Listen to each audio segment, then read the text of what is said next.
Terima kasih Datuk Yang di-Pertua. Soalan saya nombor 2. Terima kasih Tuan Di-Pertua. Terima kasih Puan Tan.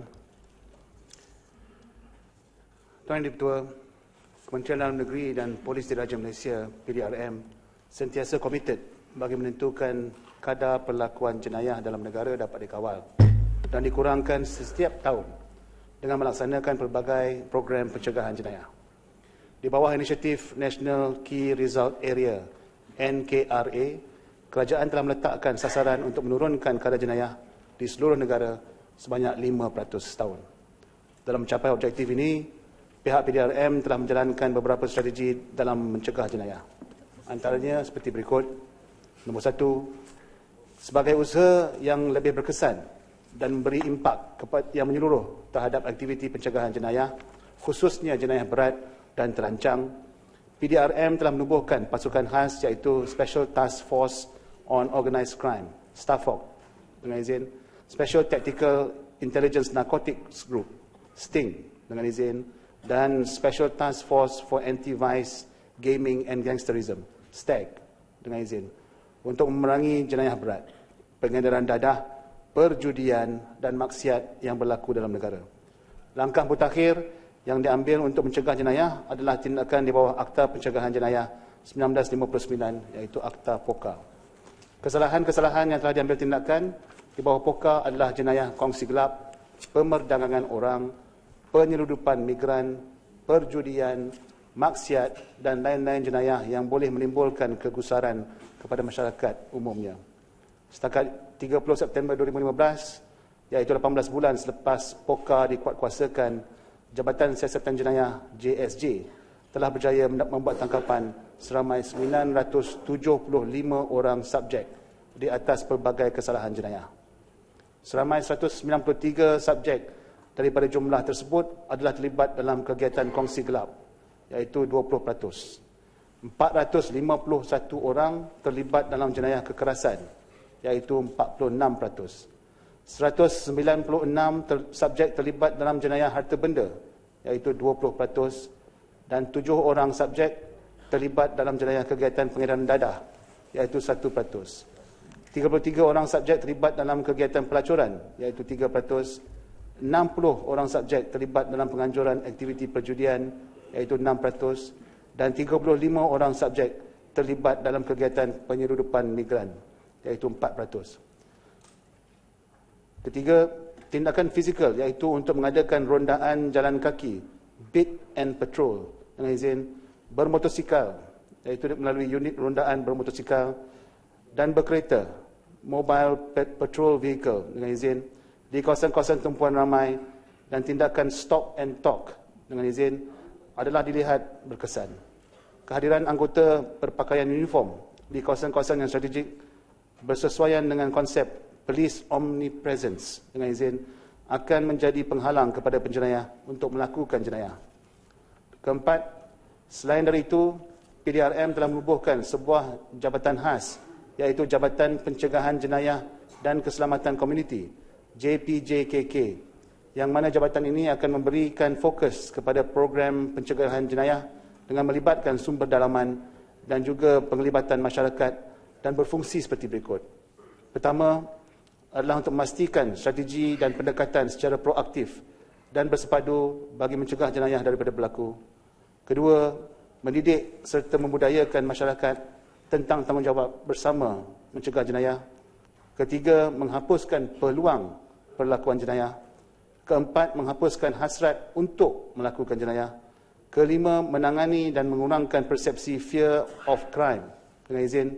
Dan akhirnya, memainkan consultative role kepada komuniti, institusi pendidikan, institusi perniagaan, agensi kerajaan dan NGO. Dalam usaha memerangi jenayah, PDRM telah mewujudkan unit risikan bersepadu, Central Intelligence Unit, CIU, dengan izin, dengan menggunakan konsep Intelligence Lead Policing, dengan izin, sebagai pusat pengumpulan maklumat dan risikan jenayah.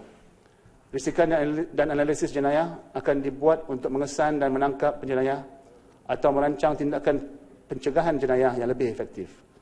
Secara perbandingannya, sejak NKRA diperkenalkan, kadar jenayah indeks di seluruh negara telah menunjukkan penurunan setiap tahun daripada tahun 2010 sehingga 2014, termasuk kes jenayah berat seperti samun dan bunuh. Pada tahun 2010, jumlah jenayah indeks yang dicatatkan di seluruh negara adalah sebanyak 186,162 kes. Pada tahun 2011 telah menunjukkan penurunan kepada 166,295 kes. Pada tahun 2012 turun kepada 153,669 kes. Tahun 2013 terus menunjukkan penurunan kepada 147,062 kes. Dan pada tahun 2014 terus turun kepada 128,544 kes. Usaha untuk memerangi jenayah bukan hanya terletak di bahu pihak penguasaan semata-mata, tapi tugas demikian harus dipikul oleh setiap lapisan masyarakat tanpa mengira ideologi politik, keturunan bangsa dan kepercayaan agama masing-masing. Masyarakat memainkan peranan penting dalam menyalurkan maklumat mengenai sebarang aktiviti jenayah yang berlaku di persekitaran mereka kepada pihak berkuasa. Selaras dengan kepentingan ini, pihak PDRM dalam sambutan Hari Polis pada tahun 2008 pada tahun ini telah memilih masyarakat dan polis berpisah tiada sebagai tema sambutan untuk mengeratkan lagi hubungan di antara polis dan masyarakat. Yang Muhammad Kuantan. Terima kasih Datuk Yang di-Pertua, dan terima kasih kepada Yang Berhormat Bala Menteri di atas jawapan yang panjang lebar. Sebelum saya teruskan kepada soalan tambahan saya, izinkan saya Datuk Yang di-Pertua mengalu-alukan kehadiran pimpinan dan anggota keadilan cabang Petaling Jaya Selatan ke Parlimen. Soalan tambahan saya, Datuk Yang di-Pertua, indeks jenayah memang dilihat menurun. Akan tetapi, indeks kebimbangan orang ramai menjadi mangsa jenayah tetap tidak menurun.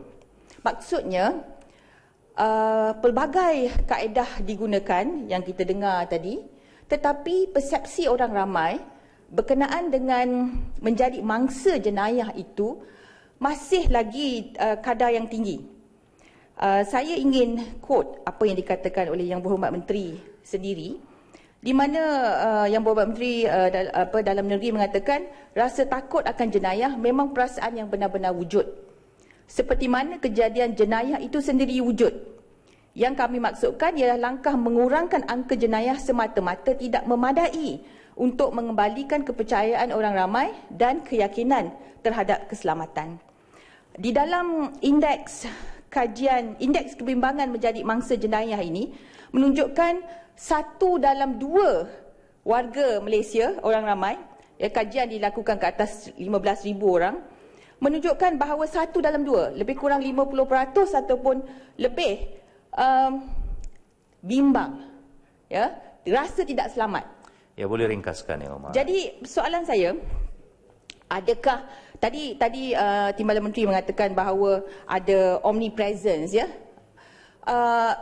kajian juga menunjukkan bahawa bila ada decrease in the presence of the police, dengan izin ada rasa kurang selamat. Adakah deployment itu satu isu? Kerana sekarang ini kita lihat kurang anggota, lebih ramai special branch daripada anggota-anggota yang betul-betul lawan jenayah. Betul.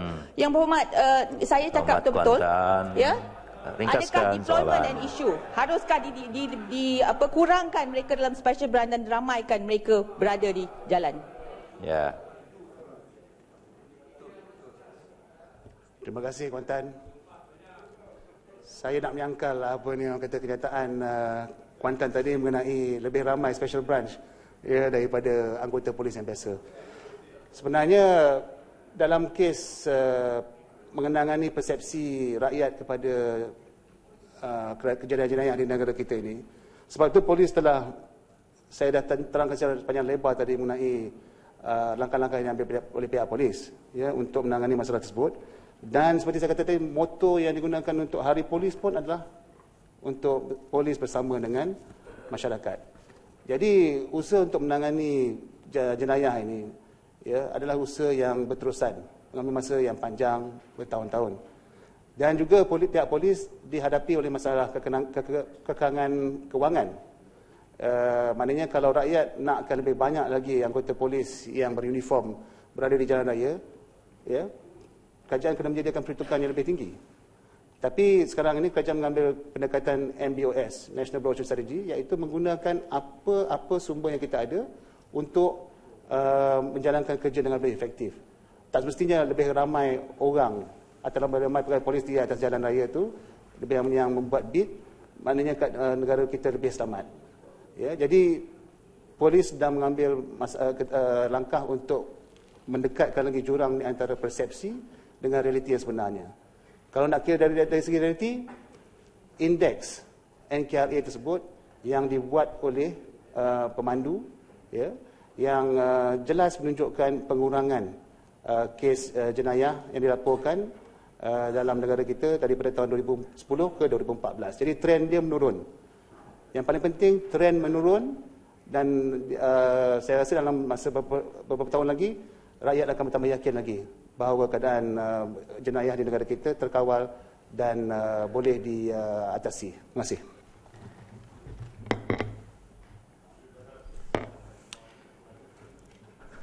Yang Muhammad Farid Sulong. Terima kasih. Terima kasih Datuk Yang di-Pertua. Saya nak menanya soalan tambahan kepada Timbalan Menteri. Jadinya bagaimanakah pihak polis menjalankan prosedur pengesanan penjenayah terhadap setiap kes ragut yang dilaporkan, terutamanya yang melibatkan bukan warga negara Malaysia, dan apakah anggaran kebarangkalian kejayaan pihak polis menahan suspek hasil daripada siasatan polis dan laporan orang awam. Terima kasih. Terima kasih Pak Sulong, soalan yang baik. Kes ragut ni, tambah-tambah lagi yang dibuat oleh pendatang asing adalah jenayah secara opportunistik dengan izin. Maknanya jenayah yang berlaku tanpa ada jenayah yang terancang.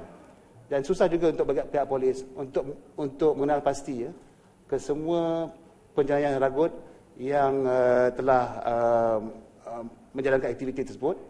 Tapi apa yang dibuat, seperti saya katakan tadi, adalah melalui program-program yang mendekatkan lagi polis dengan masyarakat. Program-program seperti community policing, ya, program-program yang boleh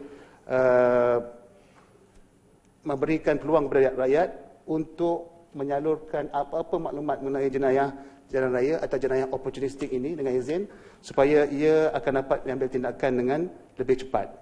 Dan program community policing ini juga ada mendapat kejayaan dari segi melibatkan masyarakat dengan pihak polis. Jadi seperti saya katakan tadi, perkara ini adalah perkara yang berterusan, dan dalam keadaan ekonomi yang dijangka lebih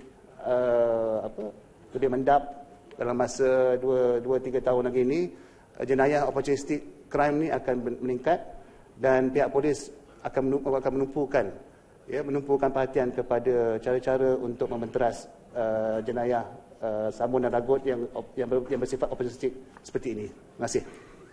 Sejemput Yang Berhormat Insinyur Syaharuddin bin Ismail.